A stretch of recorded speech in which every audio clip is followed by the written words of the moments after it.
Bismillahirrahmanirrahim. Alhamdulillahirabbil alamin wa bihi nasta'inu ala umuri dunya waddin. Wassalatu wassalamu ala asyrafil anbiya'i wal mursalin wa ala alihi wa sahbihi ajma'in. Qala Allah ta'ala fil Qur'anil Karim, a'udzu billahi minasyaitonir rajim. Bismillahirrahmanirrahim. La in syakartum la azidannakum wa la in kafartum inna 'adzabi lasyadid. Segala puji patutnya kita panjatkan kehadirat Allah Subhanahu wa Ta'ala, yang mana berkat takdirnya kita masih diberikan kesehatan serta kesempatan, yang alhamdulillah dari kesempatan tersebut, selain Allah memberikan kesempatan, Allah juga masih memberikan kita sebuah kenikmatan-kenikmatan yang tiada tara. Dari kenikmatan-kenikmatan tersebut patutnya kita bisa mengimplementasikannya dalam hal-hal kebaikan. Salah satunya kita dipertemukan dalam sebuah video ini, yang mana dari video ini saya pribadi akan menjelaskan sebuah ayat tentang dzikir, yang mana ini akan saya kaji menurut perspektif ontologi, epistemologi, dan aksiologi. Sebelum daripada itu, izinkan saya untuk memperkenalkan diri. Saya Malki Ardiansyah. Saya dari Sekolah Tinggi Agama Islam Persatuan Islam Garut. Di sini saya akan membuat sebuah tugas atau memenuhi sebuah tugas dari mata kuliah Filsafat Ilmu dari dosen pengampu Al-Ustadz Asep Munawar Iqbal, yang mana dari tugas tersebut beliau menyuruh seluruh mahasiswa, terkhusus dari mahasiswa program studi ilmu Al-Quran dan Tafsir, dari ujian akhir semester, yakni membuat sebuah video tentang sebuah ayat, terus dikaji menurut perspektif ontologi, epistemologi, dan aksiologi. Nah, di sini dalam kesempatan kali ini saya akan mengkaji sebuah ayat tentang zikir. Oleh karena itu, mari kita lanjut dari pembahasan ini.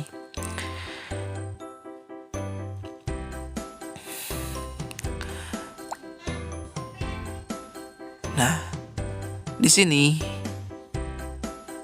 ada beberapa disiplin ilmu atau disiplin filsafat ilmu. Yang pertama ada ontologi, epistemologi, dan aksiologi. Selanjutnya,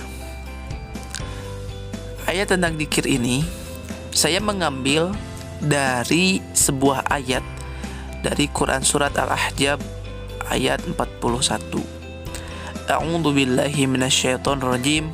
Ya ayyuhalladzina amanu dzkurullaha dzikran katsira, yang artinya, wahai orang-orang yang beriman, ingatlah kepada Allah dan mengingat namanya sebanyak-banyaknya. Quran surat Al-Ahzab ayat 41. Nah, di sini ada kata udzkuru dan dzikron. Ini asal kata dari dzakaro. Nah, di sini dari kata yang pertama dari udzkuru ini merupakan fi'il amar atau kalimat yang merujukan kepada perintah. Kata di sini dari arti udzkuru, yakni ingatlah, berarti sebuah perintah untuk mengingat Allah, dan zikron yang memiliki arti yakni mengingat. Nah, di sini sudah jelas bahwa kata dzakaro atau penzikir ini artinya ingat, mengingat, atau ingatlah kepada siapa? Kepada Allah Subhanahu wa Ta'ala. Nah, bagaimana caranya? Lanjut saja dulu terlebih dahulu. Nah, menurut ontologi, kata dzikir ini secara etimologi, kata dzikir itu berasal dari bahasa Arab, yakni az-zikru, yang berarti ingat. Lawan kata dari an-nisyan yang berarti lupa, dan juga bisa diartikan sebagai as-saitu wasanai, yang artinya nama baik dan pujian. Kata dzikir ini, dan secara terminologi Dzikir adalah usaha manusia untuk mendekatkan diri kepada Allah Subhanahu wa taala dengan cara mengingat Allah, dengan cara mengingat keagungan-keagungannya. Seperti apa contohnya?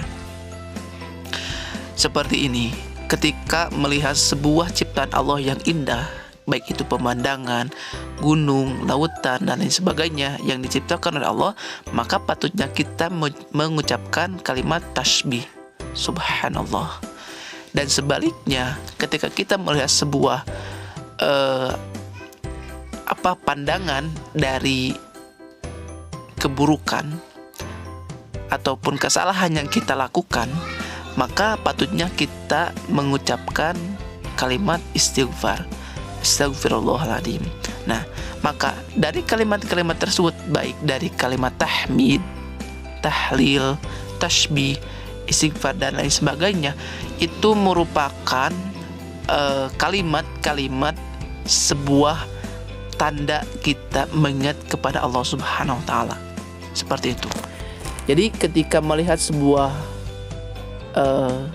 fenomena ciptaan Allah, maka patutnya kita mengucapkan kalimat tasbih, yaitu mengagungkan namanya subhanallah. Kalaupun melihat keindahan dari ciptaannya dari manusia, ketika melihat hamba yang cantik ataupun yang tampan, maka untuk memujinya kita mengucapkan Masya Allah, begitu indah ciptaan Allah, seperti itu. Dan dari kalimat tersebut itu bisa dikatakan bahwa kita mengingat kepada siapa penciptanya. Selanjutnya, kata dzikir ini dalam berbagai bentuknya itu ditemukan dalam Al-Quran sebanyak 280 kali. Jadi dalam Al-Quran kata dzikir ini terdapat sebanyak 280 kali. Nah, kata tersebut pada mulanya digunakan oleh pengguna bahasa Arab yang dalam artinya sinonim ataupun lawan katanya, yaitu lupa. Ingat, lawan katanya lupa. Sebagian ahli itu berpendapat bahwa kata dzikir pada mulanya berarti mengucapkan dengan lidah atau menyebutkan sesuatu. Makna tersebut akhirnya berkembang menjadi mengingat. Dirujuk dari buku Shihab dari tahun 2006 dan pada halaman 9. Selanjutnya,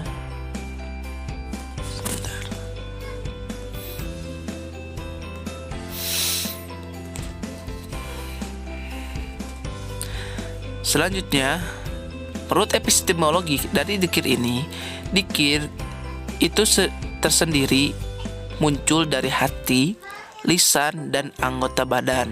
Nah, dengan tunduk dan patuh terhadap segala apa yang Allah berikan, baik dari pemberian nikmat dan lain sebagainya.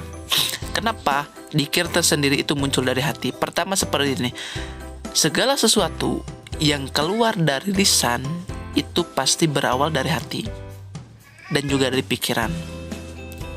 Dan sebelum daripada itu, ketika ingin mengucapkan sesuatu, ini ada kaitannya dengan belief system yang ada pada manusia. Apa saja belief system tersebut? Belief system itu pertama, pikiran itu menghasilkan ucapan, dan ucapan itu akan menghasilkan gerakan, gerakan akan menghasilkan kebiasaan, dan kebiasaan akan menghasilkan karakter, dan karakter itu akan merubah takdir. Kurang lebih seperti itu. Nah, apa kaitannya dari sini? Segala sesuatu yang terlontarkan ataupun diucapkan dari lisan itu semuanya berawal dari hati, dan hati juga berawal dari pikiran. Dan ketika sudah muncul dari hati, pasti akan terucapkan dari lisan.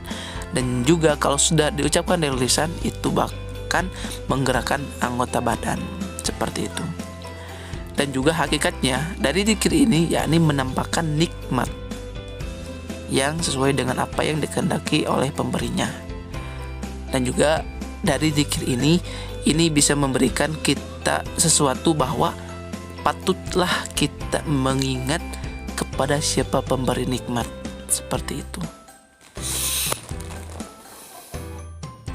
Menurut aksiologi, Tujuan zikir tersendiri yaitu menjaga segala kenikmatan dari Allah Subhanahu wa taala supaya tidak lenyap serta mendapatkan ridho dan ampunan dari Allah agar makin bertambah segala kenikmatannya. Nah, dari zikir ini ada kaitannya dengan syukur. Karena kenapa? Karena zikir ini yang artinya mengingat bahwa Allah, ketika kita mengingat kepadanya, pasti Allah akan memberikan apa yang kita inginkan. Nah, seperti itu menurut aksiologi. Nah, mungkin itu saja yang dapat saya sampaikan. Kurang lebihnya mohon maaf, dan harapan saya semoga kawan-kawan yang mendengarkan ataupun melihat video ini bisa tergerak hatinya untuk selalu berzikir, mengingat kepada Allah, dan juga semoga kawan-kawan bisa memahami apa yang telah saya sampaikan. Itu saja yang dapat saya sampaikan. Terima kasih atas waktunya. Billahi taufiq wal hidayah. Rabbana dhalamna anfusana wa illam taghfir lana wa tarhamna lanakunanna minal khasirin. Rabbana atina fid dunya hasanah wa fil akhirati hasanah wa qina adzabannar. Wassalamualaikum warahmatullahi wabarakatuh.